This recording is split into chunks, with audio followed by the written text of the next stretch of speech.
দর্শক, নিউজটা খুবই ইন্টারেস্টিং হবে। প্রিয় দর্শক, বৈশ্বিক রাজনীতি উত্তেজনার ভিতর দিয়া পাকিস্তান তারা তাদের নিজস্ব প্রযুক্তি দিয়া তারা ক্ষেপণাস্ত্র সফল পরীক্ষা চালানো।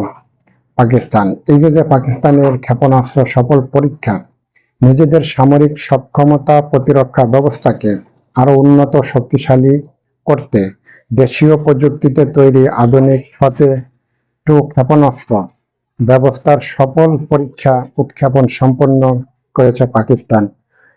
এই ঐতিহাসিক অর্জনের কথা উন্নত কারিগর এবং আধুনিক যুদ্ধবিদ্যার সমন্বয়ে এই ক্ষেপণাস্ত্রটি পাকিস্তানের মানে প্রতিরক্ষা বিভাগের একটি গৌরব বলতে পারেন, যেটা পাকিস্তানের প্রতিরক্ষা বিভাগের বা প্রতিরক্ষা বাহিনীর একটা গৌরব।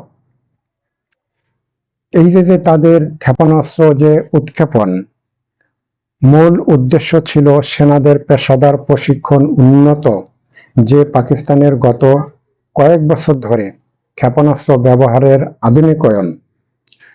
প্রিয় দর্শক, পাকিস্তান কিন্তু আমি একটু আগেই বললাম যে গত বছরও কিন্তু তারা ফতেহ সিরিজের ক্ষেপণাস্ত্র তারা আবিষ্কার করেছিল, বা সেটার পাল্লা একটু কম ছিল, কিন্তু 2026 সালে এসে তার যে রেঞ্জ, সেটি রেঞ্জের গতিটা কিন্তু প্রিয় দর্শক অনেকটা বেড়েছে। প্রিয় দর্শক, এই দক্ষিণ এশিয়ার ভিতরে চায়না প্রথম, তারপরে হয়তো পাকিস্তানের স্থানটা আছে, কিন্তু পাকিস্তান আসলে যে অস্ত্রগুলি আবিষ্কার করে তার ধারের কাছেও আমার মনে হয় যে পাকিস্তানের যে পার্শ্ববর্তী দেশ ভারত, তারাও তার ধারের কাছেও নেই। কেন এই কথাটা বললাম, যে পাকিস্তান যে অস্ত্রটা তৈরি করে প্রিয় দর্শক, সেটা কিন্তু খুবই অত্যাধুনিক হয়। অর্থাৎ পশ্চিমা বিশ্বের যে অস্ত্র, ইউরোপ, আমেরিকা, ব্রিটেন, জার্মানি, এইসব দেশে যে অস্ত্র তৈরি করে প্রিয় দর্শক, সেই অস্ত্র সমতুল্য অস্ত্র তৈরি করে পাকিস্তান। যার কারণে পাকিস্তানের অস্ত্র খুবই অত্যাধুনিক, আধুনিক, এবং ফতেহ সিরিজের যে ক্ষেপণাস্ত্রগুলি সেগুলি তারা নিজস্ব প্রযুক্তি দিয়া তারা তৈরি করে। কিন্তু এই যে পাকিস্তানের যে অস্ত্র তৈরিটা বা অস্ত্র পরীক্ষাটা, এটা তারা আরো পরে করলেও পারত, কিন্তু এই মুহূর্তে তাদের করাটা কতটা যুক্তিসম্মত এটা তারাই ভালো জানে।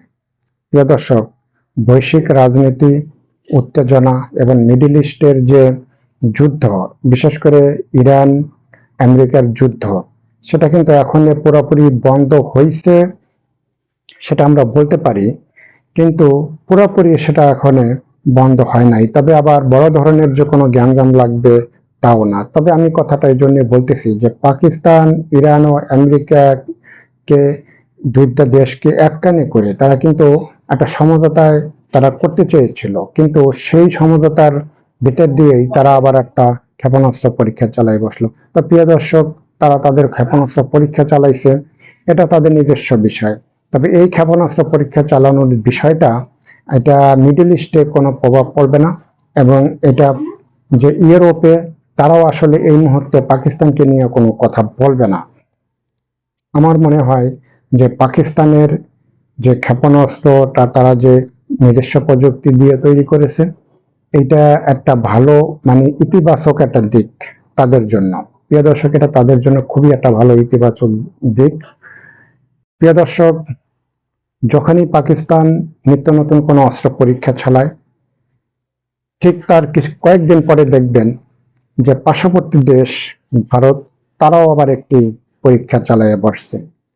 কিন্তু পাকিস্তান যদি একটা মিসাইল ছড়ে, এবং সেম তার ছোট ধরনের একটা মিসাইল যদি ভারতে ছড়ে, তাহলে তাদের মিডিয়াতে আসলে এমনভাবে নিউজ করা হয় যে সেই ছোট মিসাইলটা ছড়ার কারণে তারা মনে হয় যে একসাথে 10টা অ্যাটম বোম মেরে ফেলাইছে, এবং সেই অ্যাটম বোম মারলে যেভাবে নিউজ হয় ঠিক তারা সেভাবে নিউজ আসলে ছড়ায় দেয়। প্রিয় দর্শক, যদি ভিডিওটা ভালো লাগে